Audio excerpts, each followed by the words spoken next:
দেখানো, সেই জায়গাটাতেও আমরা আসতে পারি নাই। সো এখন আসলে যেই কাজটা করার, আমাদের মুসলিমদেরই তো আসলে অনেকগুলো উৎসব আছে, সেই উৎসবগুলোকে আসলে নিজেদের মতো করে যে আমরা যখন প্রকাশ করব, তখনই সেটা আসলে আমাদের আনন্দ। আপনি যখন যদি শব্দটা করেন, ঈদ শব্দ অর্থ হচ্ছে, আমরা আসলে ঈদকে এতদিন পর্যন্ত উৎসবে পরিণত করতে পারিনি। এবং আপনি খেয়াল করবেন যে ওই যে এখন পর্যন্ত একটা ট্রেন্ড আছে যে ঈদের দিন আমরা সারাদিন ঘুমাই, এই ধরনের কথা এই তরুণ সমাজ বলে। সেই জায়গাটাই যাতে আসলে চেঞ্জ করা যায়, এবং ঈদের দিন আসলে সবাই যাতে, মুসলিম কমিউনিটি যারা, সবাই যাতে একসাথে হয়ে আমরা আসলে এই উৎসবটাকে ভাগাভাগি করতে পারি। এবং শুধু যে মুসলিম কমিউনিটি তা না, সাথে অন্যান্য যে কমিউনিটি আছে, ঈদটাকে প্রপার উৎসবে পরিণত করাই আসলে আমাদের এই অনুষ্ঠানটার মূল লক্ষ্য এবং উদ্দেশ্য।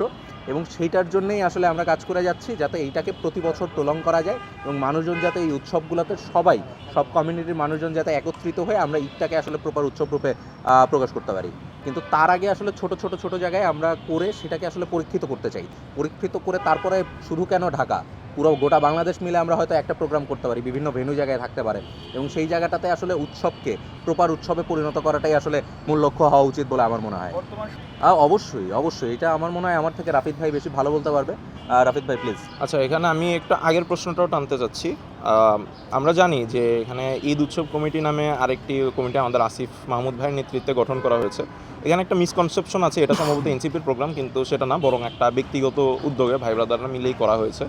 তো সেই উৎসবটা করা হচ্ছে ধানমন্ডি রবীন্দ্র সরোবরে। আমরা হয়তো এটাকে, কিংবা আমরা এখান থেকে যেটা শুরু করছি, এটাকে হচ্ছে আস্তে আস্তে সারা দেশব্যাপী ছড়িয়ে দেওয়া যায়, কিন্তু এটা হচ্ছে কিছুটা এক্সপেরিমেন্টের ব্যাপার, এবং একই সাথে বিভিন্ন এলাকার বিভিন্ন রকম কালচার আছে, ওইগুলা মানে আত্মীকরণের একটা ব্যাপার আছে। তো সেটা হয়তো সময়, তো এরকম করলে তো অবশ্যই ভালো হয়।